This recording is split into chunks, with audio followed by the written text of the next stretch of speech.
Indian ബാങ്കിലെ തട്ടിപ്പിൽ direct selling agent micro financial services കൂടുതൽ തട്ടിപ്പ് നടത്തിയെന്ന് സൂചന.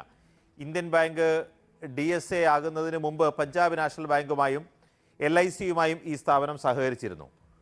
കേസ് അന്വേഷണം ക്രൈംബ്രാഞ്ചിന് കൈമാറും. മനു മാത്യു വിശദാംശങ്ങളുമായി നമുക്കിപ്പോൾ തത്സമയം ചേരുന്നുണ്ട്. മനു, ഇന്നലെ പ്രാഥമികമായി നമുക്ക് പുറത്തുവന്ന വിവരം അനുസരിച്ചാണെങ്കിൽ 29 കോടിയോളം രൂപ തട്ടിച്ചിട്ടുണ്ട്. ആ തട്ടിപ്പിന് ഉപയോഗിച്ചിരിക്കുന്നത് പല രാജ്യങ്ങളുടെ എംബസിയുടെ അടക്കമുള്ള കൃത്രിമമായി സൃഷ്ടിച്ച രേഖകളാണ്. എന്തൊക്കെയാണ് വിവരങ്ങൾ?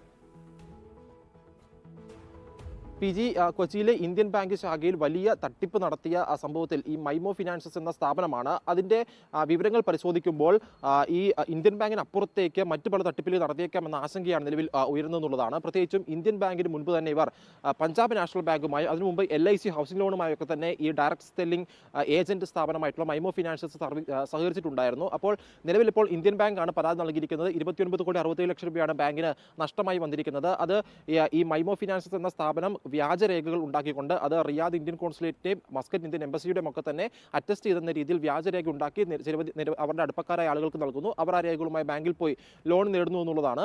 അതിൽ ഇപ്പോൾ ഈ മറ്റിടങ്ങളിലും സമാനമായ രീതിയിൽ ലോണുകൾ ലഭിച്ചിട്ടുണ്ട്, NRI ലോണുകൾ ലഭിച്ചിട്ടുണ്ട്. അപ്പോൾ അതിലും ഈ പഞ്ചാബ് നാഷണൽ ബാങ്കിൽ LICയിലൊക്കെ തന്നെ ഇത്തരത്തിൽ തട്ടിപ്പ് നടന്നുവെന്ന ആശങ്കയാണ് നിലവിൽ ഉയർന്നത്. ഏതായാലും പോലീസ് ഇപ്പോൾ ഈ അന്വേഷണം ക്രൈംബ്രാഞ്ചിന് കൈമാറുകയാണ്. കാരണം വലിയ തുകയാണ്, 29 കോടിക്ക് അടുത്താണ് നിലവിൽ നഷ്ടമായി കണക്കാക്കുന്നത്. അതിനപ്പുറത്തേക്ക് വ്യാപ്തി ഉണ്ടെന്ന കാര്യമടക്കമാണ് പോലീസ് നിലവിൽ കണക്കാക്കുന്നത്. ഇതിൽ പ്രധാനപ്പെട്ട വിഷയം എന്ന് പറയുന്നത് ബാങ്ക് ജീവനക്കാരുടെ ഭാഗത്ത് സഹായം ഉണ്ടായിട്ടുണ്ട് എന്നുള്ളതാണ്. ബാങ്കിന്റെ വിശ്വസ്തരായ ഡയറക്ട് സെല്ലിംഗ് ഏജൻസി ആയിട്ടുള്ള സ്ഥാപനമാണ്.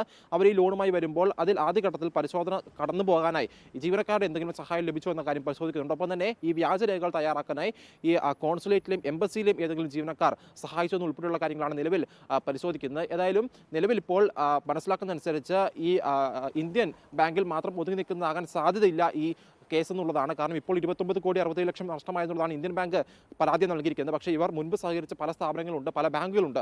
അവിടെയും സമാനമായ രീതിയിൽ പരിശോധനയ്ക്കൊക്കെ തന്നെ ബാങ്ക് അധികൃതർ നാളെ കടന്നേക്കുമെന്നുള്ളതാണ് നിലവിൽ കരുതുന്നത്.